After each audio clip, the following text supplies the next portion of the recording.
यार तुझसे मिलने के लिए ना मेरे बहुत पैसे खर्च हो जाते हैं। क्यों आए तुम मुझसे मिलने के लिए? माँ, आप ना जेल में बहुत जल्दी बूढ़े होने लगे हो, दिमाग सठियाने लग गया है आपका। अगर मैं आपसे मिलने आया हूँ तो कोई जरूरी बात बताने ही आया हूँगा ना, है ना? अचानक अपनी माँ के लिए ढेर सारा प्यार तो आनी होगा मेरे दिल में। ऐसा मत बोल वीरेन, तू मेरी आखिरी उम्मीद है। अच्छा सॉरी माँ, चुप हो जाओ। मुझे भड़कना नहीं चाहिए था आपके ऊपर, आपका हाल पहले से ही बहुत बुरा है। सॉरी, चुप हो जाओ प्लीज।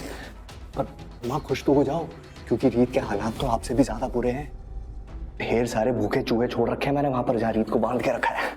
ये सुनाई ना मेरे बेटे ने मुझे खुशखबरी। और अब आगे क्या करना है? आगे क्या कर रहे हैं? मौके का फायदा उठाना है, बहुत सारे पैसे बनाने हैं, ये है आगे का प्लान। तू तो जानता है ना बेटा, यहाँ सांस लेने के लिए भी पैसे खर्चने पड़ते हैं और यहाँ से बाहर निकलने के लिए भी ढेर सारे पैसे चाहिए होंगे। वो सुरंग, तेरा जो वो जेल में सुरंग बनाने का प्लान है ना, वहाँ बकवास है। जब तक मैं छोटा छेद बनाऊंगी ना, मैं दो उम्र कैद पूरी कर चुकी होंगी। इसका मतलब पैसे नहीं, बहुत सारे पैसों का इंतजाम करना पड़ेगा। बिल्कुल करना पड़ेगा। मौके का पूरा फायदा उठा बेटा, और जैसे ही राघव फिरौती की रकम दे दे, रीत को मार डाल। अब वो वैसे भी हमारे किसी काम की नहीं है। जो कहानी हमने शुरू की थी, उस कहानी का खात्मा भी हम ही करेंगे, समझ गया?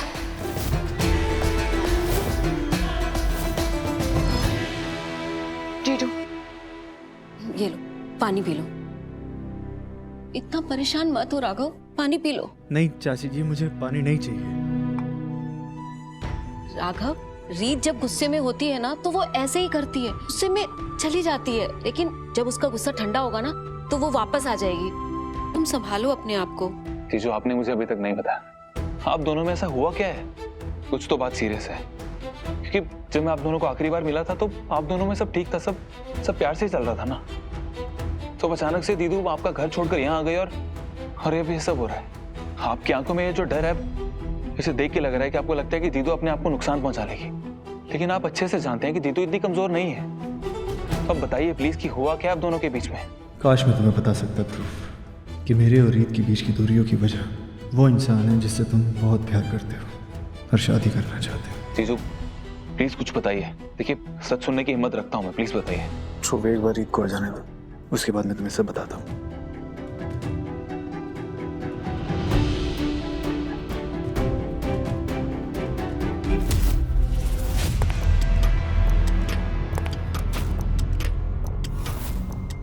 कौन हो तुम?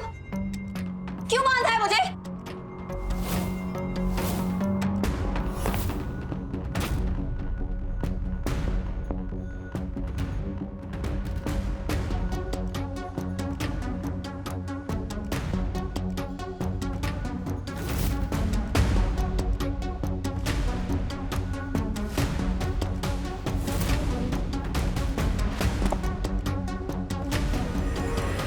कौन हो तुम?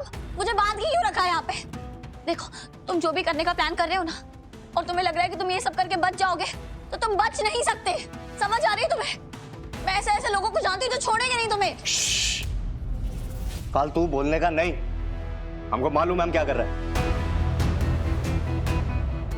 कानून के हाथ से बचोगे नहीं तुम। खोलो मुझे, मैंने कहा खोलो।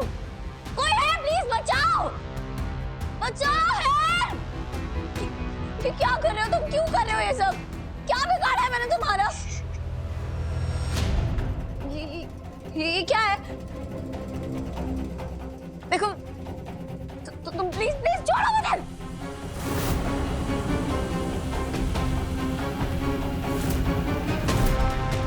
ये क्या दवाई दे रहे हो तुम? क्या कर रहे हो? बोलो। तुम मुंह बंद रखती अपना तो मुझे ये करना नहीं पड़ता, समझी अब? हाँ? नहीं प्लीज, ये क्या कर रहे हो तुम? मैंने क्या बिगाड़ा तुम्हारा? कुछ नहीं होएगा। नहीं प्लीज नहीं होएगा। छोड़ो। ये क्या दिया है तुमने मुझे?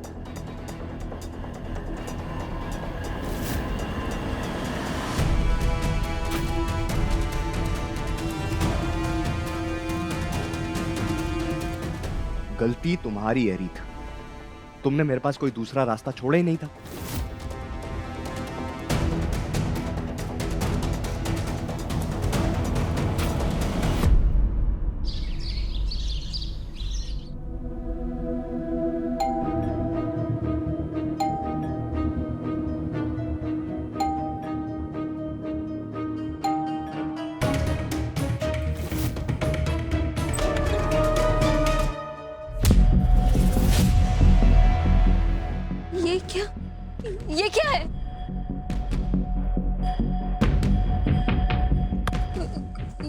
ये क्या है?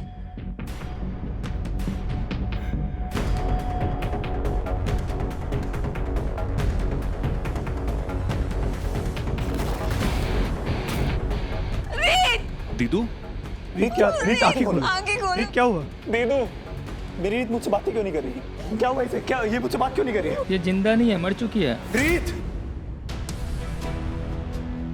जीजू क्या हुआ जीजू? कोई बुरा सपना देखा क्या?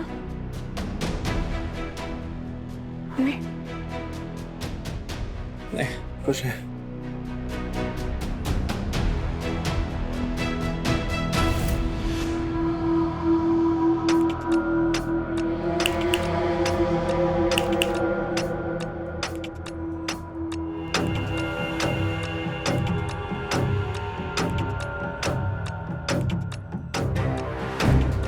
अब मुझे तुम्हें बांध के रखने की कोई जरूरत नहीं है। मैंने तुम्हारी बॉडी में जो केमिकल डाला है ना, वो काफी है तुम्हें इस जगह पे बिठाए रखने के लिए।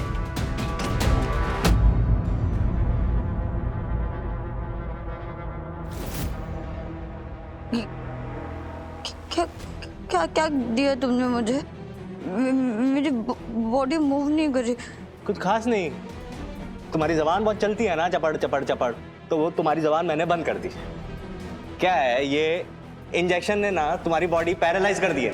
अब जब तक इसका असर तुम्हारी बॉडी में रहेगा तब तक तुम हिल नहीं पाएगी, हैं? और ये इंजेक्शन मैं तुम्हें तब तक देता ही रहेगा, देता ही रहेगा, देता ही रहेगा, जब तक कि तुम्हें छुड़ाने के लिए कोई पैसे नहीं देता था। मुझे बहुत ढेर सारे मणि, इसी मणि।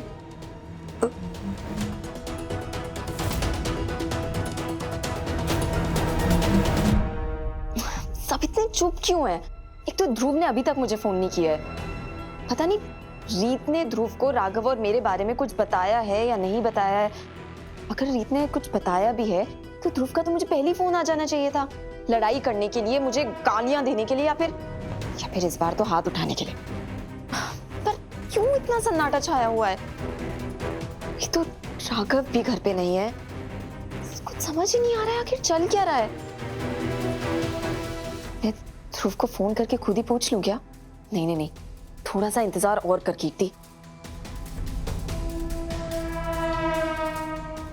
कर ही लेती हूँ, पूछती हूँ। Hello Kirti, I am so sorry मैं तुम्हें कॉल नहीं कर पाया।